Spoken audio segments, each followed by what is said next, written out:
Son las 6 de la mañana. Llega la hora de la verdad para pensar y analizar las noticias de Colombia y el mundo. La hora de la verdad en la red de Radio Red RCN con Fernando Londoño Hoyos.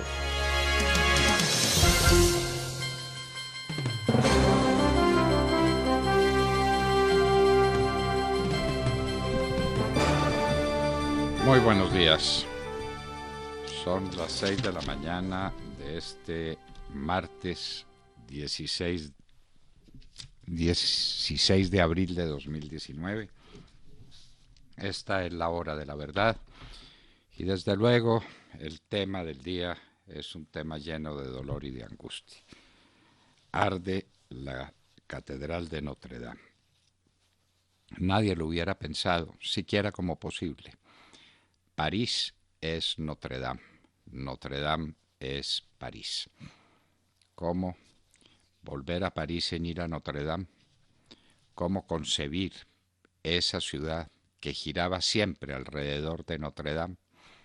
Católicos o no católicos, los que fueran, tenían que ver en l'Île de la Cité, la isla que está alrededor de Notre Dame, el símbolo de Francia. Francia entera conmovida, pero es el mundo el que se pregunta cómo pudo pasar lo que pasó, cómo pudo suceder semejante catástrofe. Bueno, dicen que lo esencial de la catedral se salvó, que será posible su reconstrucción. ¿Cuánto tiempo tomará? ¿Cómo se hará? Eso es posible, ya se verá. En todo caso, ardió en llamas la catedral de París, Notre Dame. Tenemos muchas otras noticias. Vamos a hablar hoy con un gran especialista en materia tributaria para que nos explique de dónde sale tanto dinero público. El presidente Duque tiene problemas con los indígenas. Dice que les giren 825.000 millones de pesos. Hay problemas en la frontera. Giren 710.000 millones de pesos. Problemas con los cafeteros, giren 250.000 millones de pesos. Y nos dicen que estamos muy pobres y que la situación fiscal está muy estrecha. No lo entendemos, nos lo explicará el representante Óscar Darío Pérez.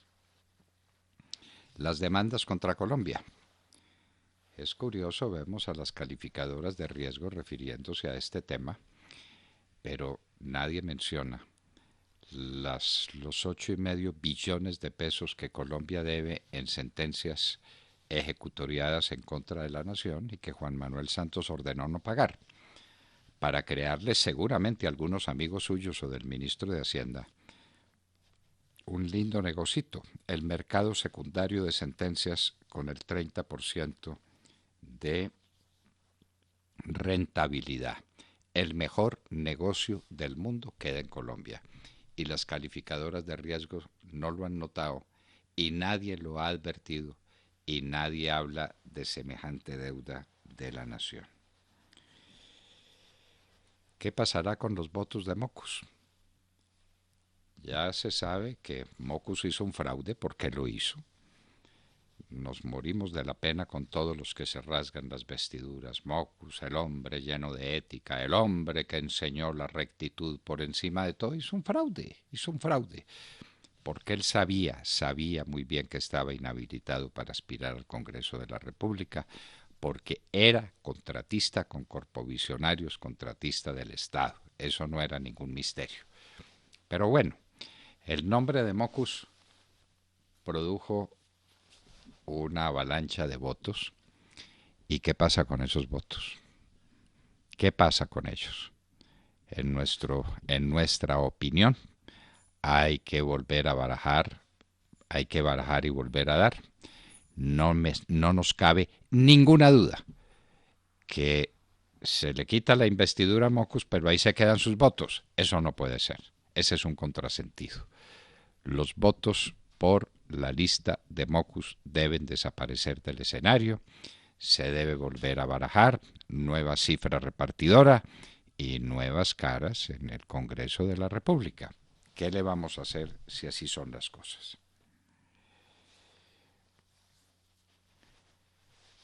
suspenden pago de mesadas a El Paisa y a Márquez. Esto es lo más gracioso que hemos oído en mucho tiempo. Las mesadas del Paisa y Márquez y la preocupación que les dará que no les paguen las mesadas. Ricos, ultra ricos, 1000 veces ricos. El Paisa y Márquez se mueren de la risa de 1000 mesadas o de las que sean. El negocio de la cocaína da para todo. Y a propósito, las calificadoras de riesgo y especialmente Moody's hablan de la fragilidad de la situación fiscal del país, que en este año 2019 puede que cumplan, no sabemos cómo, pero puede que cumplan, pero para los años 2020 y 2021 los problemas son supremamente serios.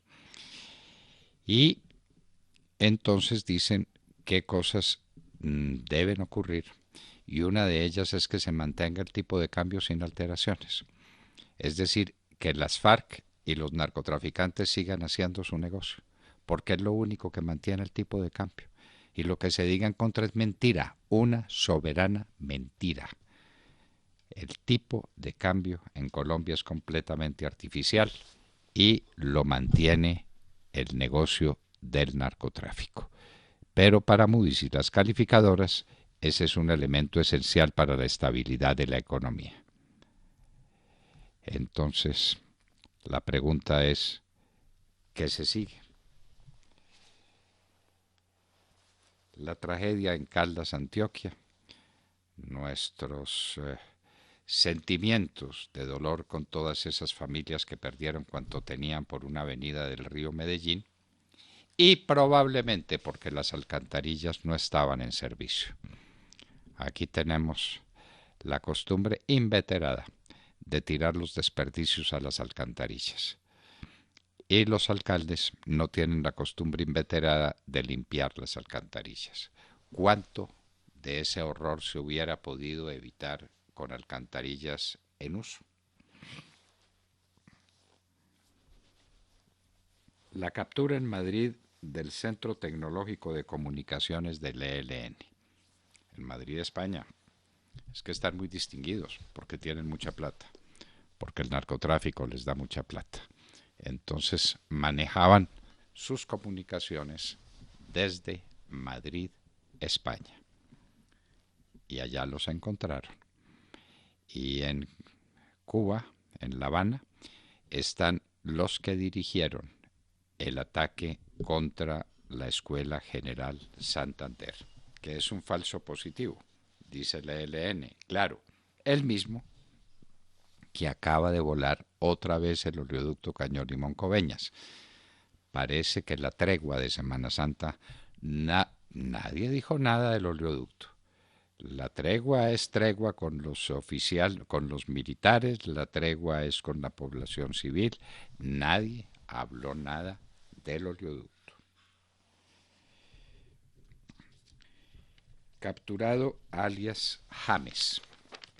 Alias James es la coca, alias James es las FARC, y fue capturado en una excelente operación del Ejército Nacional. Agarrados Petro y Fajardo. Ahí sí no se pierde tiro. Petro acusa a Fajardo de ser el culpable de la elección dice que del uribismo. Nos imaginamos que se refiere a Iván Duque como presidente de la República. Bogotá viviendo del impuesto predial cada vez más. Y esta es una situación inmanejable, porque basta recorrer las calles de Bogotá para entender que la gente ya no soporta más el impuesto predial. Simplemente por distracción en estos días de Semana Santa recorren la ciudad y miren cuántos apartamentos, cuántas casas están en venta o están en arrendamiento. La gente ya no resiste más a Peñalosa, pero falta todavía Claudia López. Y en este momento, queridos amigos, nos vamos para París. Nuestro amigo, el gran periodista Eduardo Mackenzie, nos hablará de una de las mayores catástrofes culturales y religiosas de la historia, el incendio de Notre-Dame de París. Maestro, profesor Eduardo Mackenzie, muy buenos días. Buenos días, doctor Fernando. Me encanta saludarlo. Un gran Bueno, saludo para usted y para todos los miembros del equipo de La Hora de la Verdad. Imagino, profesor Mackenzie, que usted lo mismo que todos los que alguna vez vivimos en París o hemos visitado París o tenemos conexión sentimental con Francia, tendrá el corazón destrozado y lo tendría destrozado viendo en llamas Notre Dame de París. ¿Cómo fue eso posible, profesor? ¿A quién se le ocurre que semejante monumento pueda ser pasto de las llamas en un tiempo en que los incendios no son frecuentes y las medidas contra incendios son bastante eficaces? ¿Cómo pudo ser eso, profesor? Sí, sus palabras son muy justas, doctor Londoño. Para todos los franceses y yo creo para el mundo entero, la destrucción por medio de un incendio de Notre Dame de París es un golpe muy duro. Muchas personas están llorando en este momento por lo que ocurrió ayer.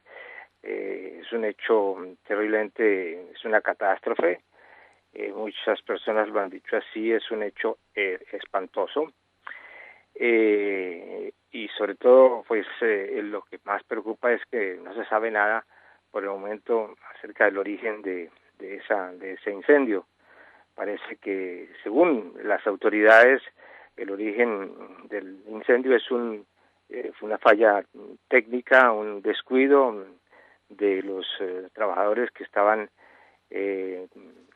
reparando o restaurando la flecha, lo que se llama en francés la flèche, que es la torre más menuda y más alta que tenía la catedral. Sin embargo, hay dudas al respecto porque el ingeniero jefe encargado de estos trabajos en Notre Dame, que se llama Philippe Villeneuve, declaró a la prensa que no sabía por qué ese incendio había comenzado allí, porque en el momento en que ese incendio se declaró no había ningún trabajador, ningún obrero en ese lugar. Entonces hay un misterio allí que las autoridades seguramente van a investigar. Esa investigación va a durar semanas y meses quizás. En fin, por ahora lo que prima es el dolor inmenso de todos los franceses y de casi todo el mundo, porque Notre Dame no solamente es un lugar, un centro religioso y espiritual muy importante para la cristiandad y para el catolicismo, sino también es un elemento fundamental de la identidad francesa. Era una obra maestra del gótico europeo y todo esto ha sido prácticamente destruido por este incendio de ayer que comenzó a las 6:30 de la tarde. Cuando el rey Enrique IV decía que París bien vale una misa, seguramente estaba pensando en la misa en Notre Dame. ¿O en qué otra cosa piensa un francés cuando le dicen que París bien vale una misa? Sí, es un lugar histórico que forma parte del corazón y de la sentimentalidad y de la historia de Francia. Y es un monumento que ha visto pasar la historia y las grandes personalidades políticas y militares de Francia. Fue allí donde Napoleón se casó con Joséphine en diciembre de 1804. Fue allí, en esa catedral, donde el general de Gaulle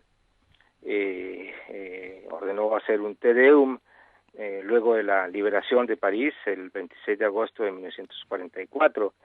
Es un lugar que ha dado, que es el tema de la gran novela de Víctor Hugo, la novela que lo hizo más popular en el mundo y es la novela que relanzó justamente la atención de los franceses por esa iglesia, por esa catedral que estaba en ese momento, en 1831, un poco abandonada. Entonces es un edificio que tiene que ver con la historia de este país y con la historia espiritual y moral y psicológica de los franceses. Además, ese paseo a las orillas del río, de un lado o del otro de la isla, con la Notre Dame al frente, es el paseo que es el emblema de París. Uno no puede haber estado en París y no ha ido a la catedral de Notre Dame, y si no ha pasado por l'Île de la Cité, eso, pues no sé. No sé qué ocurra con el turismo, no sé qué pueda reemplazar a Notre Dame, no sé cómo puede hacer aquello, profesor. En Sí, todo todos caso, estos son enigmas y todo el mundo se hace la misma pregunta. Hay que saber que Notre Dame es una catedral visitada por 14 millones de personas cada año, 14 millones de turistas, casi todos turistas.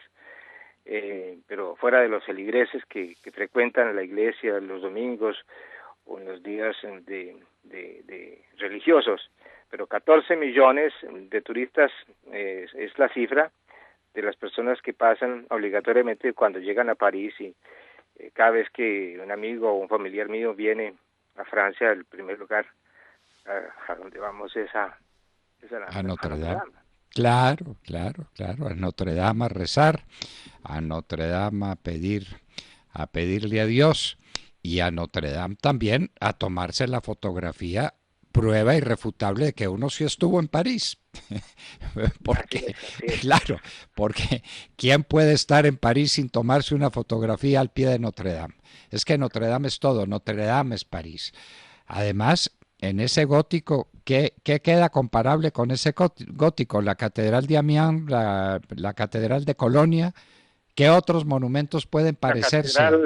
La catedral de Estrasburgo, que es otra bellísima obra del gótico y que fue destruida prácticamente por los bombardeos alemanes durante la Primera Guerra Mundial, pero lograron restaurarla y lograron también en esa época la catedral de Reims fue también afectada en el 14, pero lograron restaurarlas. Hay toda una historia de restauración de catedrales que han sido afectadas, ya sea por accidentes, por ejemplo, la catedral de Nantes, que es magnífica también, tuvo un incendio terrible en 1972, pero la reconstrucción fue exitosa, duró 3 años.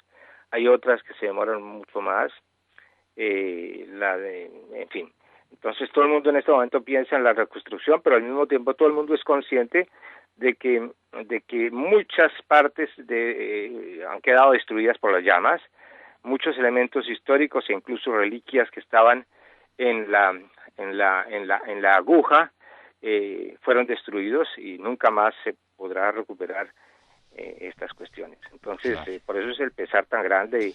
Era una catedral que había resistido 2 guerras mundiales. Fue una catedral que fue invadida y ofendida por la Revolución Francesa, pero los revolucionarios de 1789 no osaron jamás incendiarla, no la incendiaron y se había conservado así a lo largo de estos 870 y pico de años, entera, 857 años exactamente, y sin que fuera destruida. Y eso, ahora lo de ayer es una cosa que todo el mundo decir, todavía como que uno no puede comprender que eso pasó. Sí, no sé. Claro, esto es como una pesadilla, que uno cree esto, vendrá el despertar, y uno debe suponer, y esto sí es una suposición, que cuando Hitler gritaba por el teléfono desesperado, arde París, se estaba imaginando que ardiera Notre Dame, ¿no? Porque sí, es posible, sí. Claro, si París ardía, ¿qué quería ver ardiendo de París? La Catedral de Notre Dame. Era lo que le interesaba ver ardiendo. Hitler Profesor, no era ningún católico ni cristiano, él era más bien un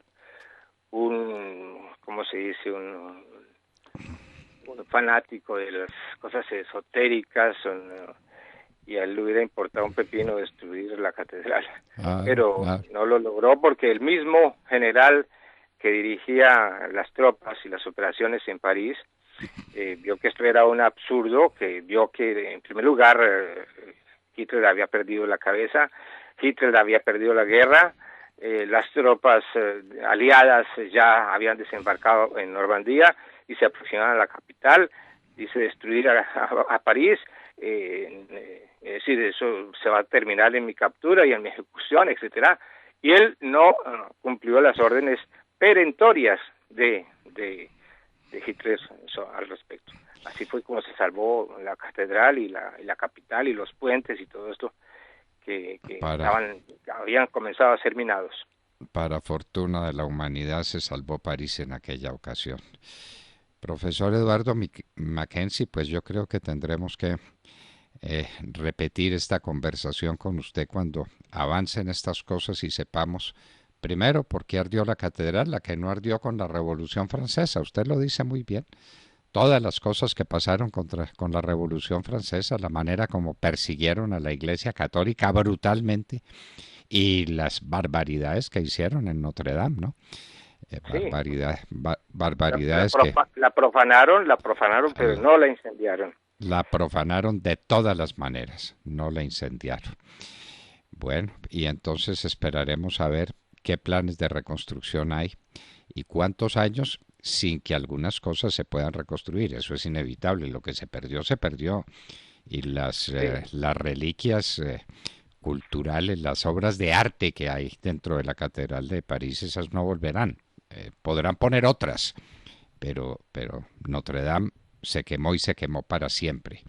Sí, algunos de los elementos del tesoro, que se llama así el tesoro de Notre Dame, fueron rescatados, no se perdieron, y sin embargo se perdieron cosas valiosísimas como el gran órgano que existía a la entrada de la catedral, porque en la catedral había uno de los mayores del mundo, ¿no? Exactamente, uno de los más antiguos y viejos y más famosos del mundo. Había un segundo órgano en el coro, también muy viejo, no sé si lograron salvarlo, y había un tercero más pequeño, no sé si el tercero se salvó, pero el primero parece que está muy afectado. En fin, las investigaciones están haciéndolas en este momento. En todo caso, el gobierno, el presidente Macron, prometió ayer mismo que iban a reconstruir la catedral con la ayuda de todos los franceses, que iba a abrir una suscripción, es decir, una especie de contribución a donde pueden participar todas las personas, desde las más ricas hasta las más pobres, para financiar la reconstrucción y restauración de la iglesia, de la catedral. Al parecer Macron no es católico, ¿no es cierto? Lo entendí por unas declaraciones que dio donde le mandaba sus sentimientos de condolencia a los católicos. Señal de que se las... Sí, ese es el texto que hizo, sí, es un texto que ha suscitado muchas controversias porque claro. Sí, está redactada de una manera un poco molesta, pero es decir, hay una movilización espiritual y emocional muy grande en todos los sectores, incluso gente líderes de la izquierda más radical, como Mélenchon, por ejemplo, que es un marxista, un tipo que le encanta le encanta Maduro y ese tipo de cosas, y él hizo una declaración ayer diciendo que estaba completamente bouleversé, conmovido, sí, conmovido por lo que pasaba, y que él no le interesaba en ese momento la política para nada, que él estaba, en fin, son reacciones de todos los sectores, ateos o no, religiosos o no, en fin, de izquierda, de derecha, todo el pueblo está conmovido. Profesor Eduardo Mackenzie, muchas gracias por acompañarnos en esta mañana, para nosotros ya el mediodía, para usted en la hora de la verdad. Muchísimas gracias, profesor. Gracias, doctor. Muchas gracias. Un saludo para todos ustedes. Bueno, queridos amigos, estas son las palabras de un grande humanista, de Eduardo Mackenzie, pero es una conmoción universal. La gente no es capaz de reaccionar y de entender cómo se pudo haber quemado Notre Dame de París. Pues no son muchos los monumentos declarados como monumentos patrimonio de la humanidad que se puedan comparar con la importancia de Notre Dame de París. Qué dolor, qué pena. Tengo que decirles que mis primeros recuerdos de infancia están muy unidos a la Catedral de Notre Dame. Esos recuerdos que uno tiene por allá de niño, que no lo olvidan nunca, lo acompañan para siempre, Esos están unidos a la Catedral de París. Para mí también mucho a la Madeleine y al Sagrado Corazón. Son los 3 puntos de referencia que tengo de esa niñez que se desarrolló después de la Segunda Guerra Mundial. Y nos vamos para los Estados Unidos, porque allá tenemos noticias muy distintas, pero muy importantes. Cristina Londoño, buenos días. Papi, buenos días, muy buenos días a todos. Aquí llorando en francés como el mundo entero, pero con las noticias que prometen una semana turbulenta, sobre todo un Jueves Santo turbulento aquí en los Estados Unidos, porque el secretario de Justicia, la Secretaría de Justicia confirmó que el reporte del fiscal especial Robert Mueller va a ser publicado este jueves. Ese es el reporte sobre la trama rusa. Se dice que se va a conocer una versión editada, enviada primero al Congreso y después puesta a la disposición del público de los Estados Unidos. El mes pasado, el secretario de Justicia, William Barr, presentó un resumen de 4 páginas de un reporte de 400. Recordamos que en él determinó que el presidente Trump o la campaña del presidente Trump no actuó en colusión o que conspiró con Rusia para intervenir en los resultados de las elecciones presidenciales, pero también dijo en ese pequeño resumen que el fiscal no había encontrado no había ni confirmado ni negado que el presidente y su equipo habrían obstruido la justicia en esa investigación.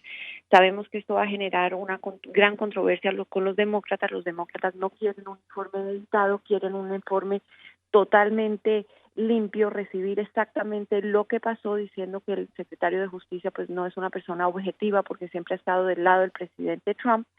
Y sabemos que en este reporte que se va a conocer el jueves, los funcionarios del Departamento de Justicia van a editar, por ejemplo, testimonios ante el gran jurado, inteligencia clasificada, información sobre otras investigaciones y también detalles que podrían dañarle la reputación a lo que llaman personajes periferales, o sea, personas que no estaban en las que no estaba enfocada esta investigación, pero que podrían para los demócratas pues hacer quedar mal al presidente, que es lo que quieren ver. Ellos quieren que se sepa totalmente la investigación y que se sepa todo lo que pasó, nuevamente no creyendo en la objetividad del secretario de Justicia nombrado por el presidente Trump.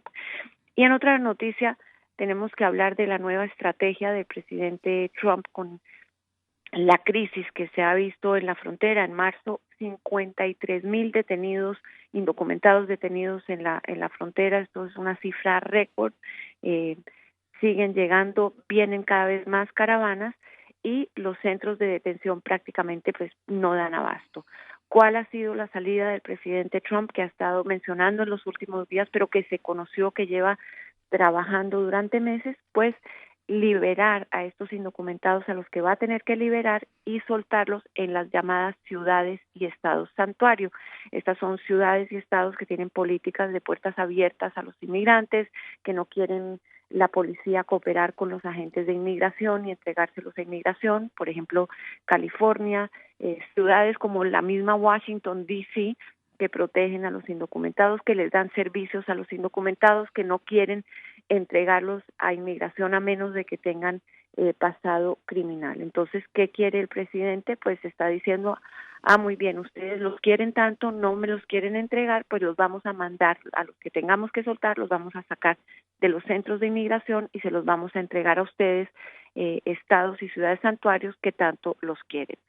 Los demócratas están poniendo el grito en el cielo, están diciendo que esto no es legal, que uno no puede tratar a los seres humanos como si fueran fichas políticas, que las personas no son una venganza política, y por otro lado hay analistas diciendo que esta política del presidente, esta venganza, le va a salir mal con su propia base, porque estaría entregando a esas personas a las que ha prometido detener y deportar inmediatamente, las está poniendo en manos de comunidades que las quieren defender y que las quieren integrar, y esto sería totalmente contraproducente con la política de puerta cerrada del presidente Trump.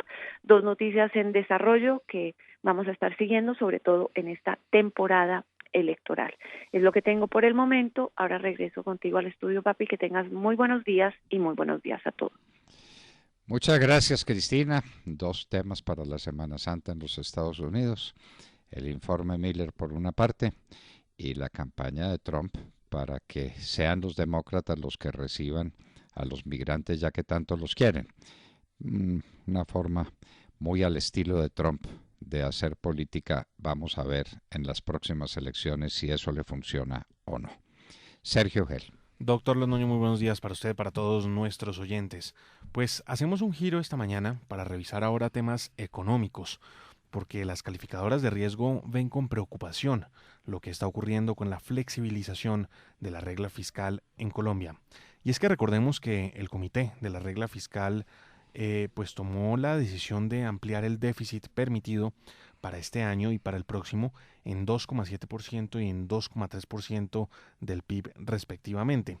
Y esto pues puede llegar a afectar sin lugar a dudas el perfil crediticio de nuestro país.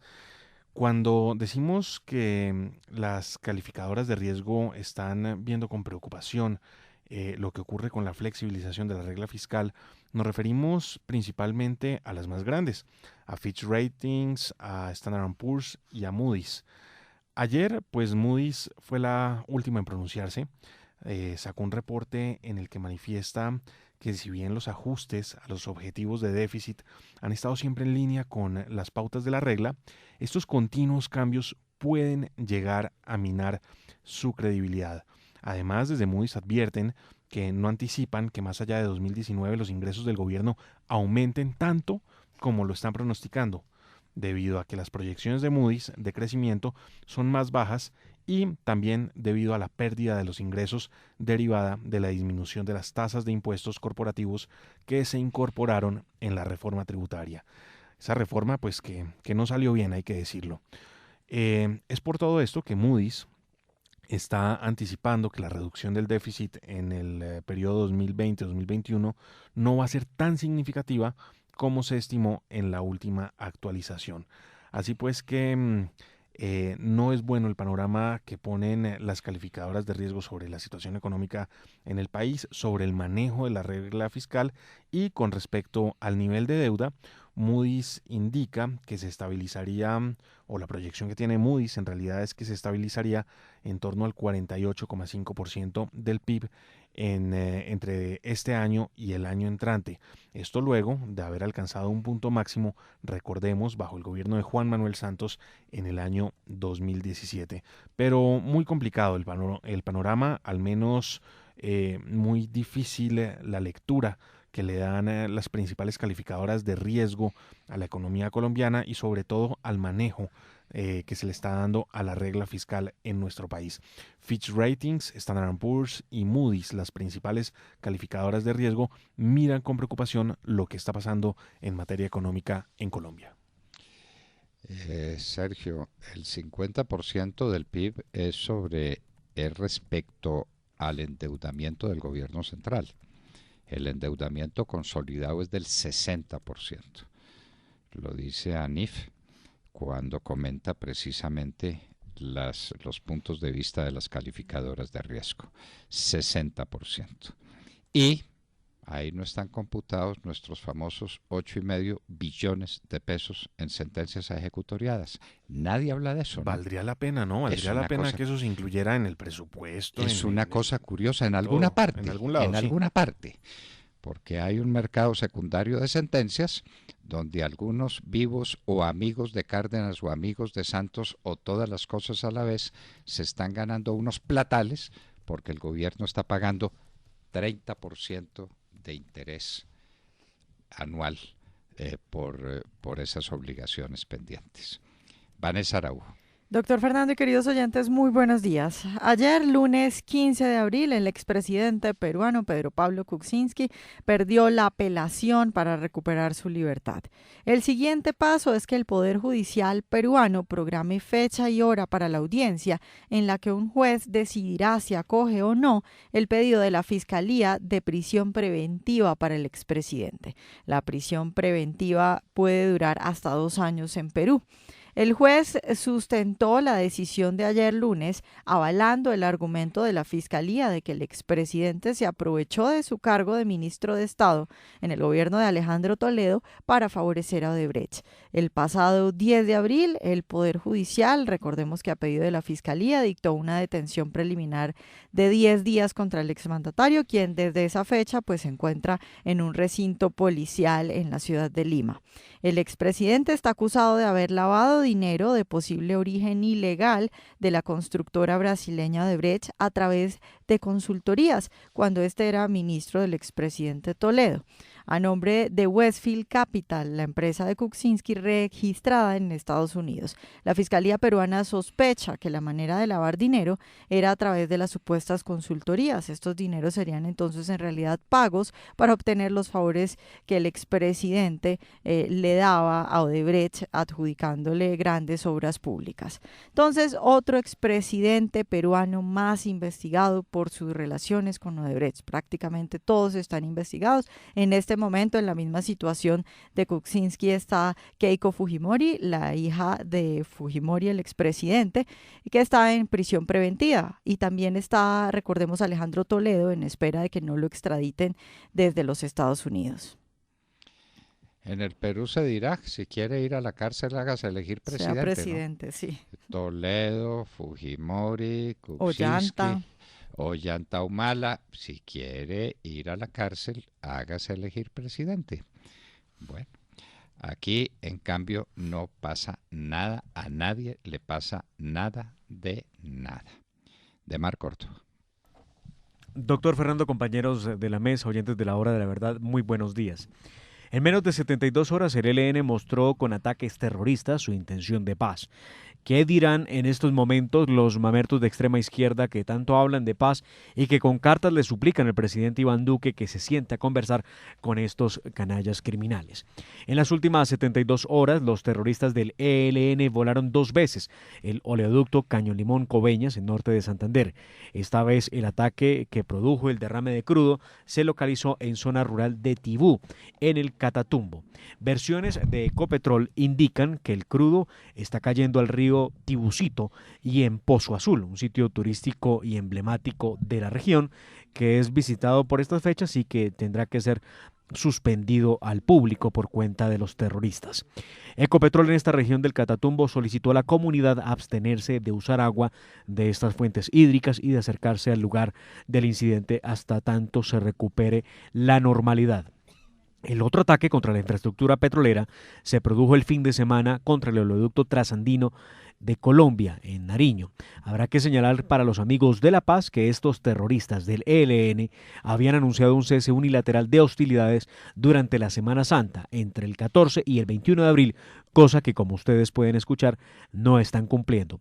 Y como para variar un poco el panorama, registramos que acaban de dictar las órdenes de captura en contra de Luz Amanda Payares, alias Silvana Guerrero, del Frente de Guerra Nororiental del ELN, y de Juan de Dios Lizarazo Astroza, alias Alirio Sepúlveda, o David Piñata, del Frente de Guerra Oriental, por el ataque terrorista contra la Escuela de Policía General Santander. Estos dos sujetos fueron integrantes de la delegación de paz de esa narcoguerrilla en La Habana, Cuba. Y aún así, insisten desde Cuba, primero en no presentarse ante la justicia, segundo Cuba en no entregarlos y tercero Colombia no sabemos qué está esperando para hacer lo posible para que los traigan de pies y manos a responder por los delitos que han cometido, sobre todo por este último, el de la Escuela General Santander. Demar, ¿dónde están las protestas del Partido Verde por las atrocidades ambientales que está cometiendo el ELN? Contra las FARC, que deforestan todos los días, entonces citan al ministro del Ambiente y lo regañan, pero no le dicen una sola palabra a los verdes, a los que están deforestando, que son los de las FARC, los que están aquí en el Congreso, los bandidos estos protegidos por el gobierno nacional. Y en materia de ELN, el oleoducto trasandino, el petróleo cayó en Barbacoas, en la región de Barbacoas, sobre una fuente hídrica. El penúltimo en en el Catatumbo cayó también sobre unas cañadas y este de ahora, como usted dice, pues se va por el río Tibucito abajo, a Agua Azul y a todas partes y uno no oye a los del Partido Verde protestando. No, ¿O no, es que, están o es que dedicados. lo verde no juega cuando es la izquierda o qué? No, están dedicados ahora mismo. Bueno, nunca han protestado, hay que decirlo. Nunca hemos visto un enérgico comunicado, por lo menos, de los partidos o del Partido Verde en Colombia en contra de los ataques terroristas. Pero en gracia de discusión debe ser, doctor Fernando, ahora están muy ocupados tratando de rescatar la curul del doctor Antanas Mocos. La curul, no, los votos. Y pues Porque por ahora la curul, porque no pues entendemos es cómo los votos no se han afectado. pues la curul está perdida y entonces los votos que se Ah, no, los pusieron, votos están ahí. como que están ahí. Y la reposición Sí. que se hizo, ¿no? No, la reposición no, los votos es más importante, la reposición desde luego, Sergio, es un poco de plata, pero ¿y dónde está y dónde están los votos? Pues los votos siguen votos- ahí, no les pasó absolutamente nada, pierde la Los po- curul Antanas Mocos, lo que no es entendible además. Los votos que se ponen por un candidato inhabilitado quedan siendo votos para los demás del mismo partido. No puede ser, tiene Bueno, que haber nulidad. No debería. Muy bien. En un Recomposición. minuto estaremos con Óscar Darío Pérez, representante a la Cámara por el Centro Democrático, Departamento de Antioquia. En un minuto. En Colombia son las 6 de la mañana, 42 minutos. Esta es la hora de la verdad.